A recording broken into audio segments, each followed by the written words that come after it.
Okay, another edition. Faulkner fixes all. So there were some vise marks on here. I'll show you in a minute. Somebody had this yoke out and put it in a vise. That's always a no-no. It galls up the seal.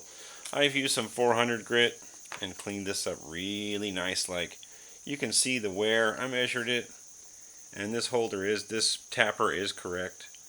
It taps it so it's a little farther back, and you can get it. Ooh, ah, ooh, ooh. Hey, that's hot. So you can get it. You can get it past there. It looks like it's going on nicely.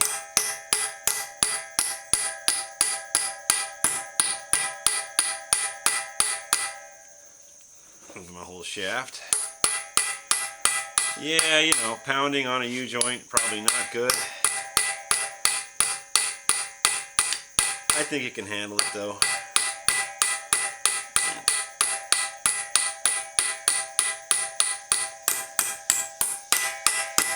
Okay, look at that. Okay, so you saw once it was on there pretty square, I could hit this right in the middle. But while you're starting it, you kind of want to go around the edge of this little, this is just a little cheapy thing they give you. I'll probably save it for the next one or something else. But it looks like it's on there pretty good. Yep, and hopefully their measurements are correct.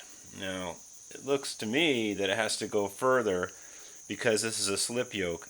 It goes into the transmission a little bit further, and then you can get the U-joint in the back end, and then you slide it out. It's called the slip yoke for that reason. Now, I don't know if you can see, but somebody had this in a vise at one point. Okay, so we'll go check it out. Hopefully it's good. I think the battery's running low too. Okay, see you guys later.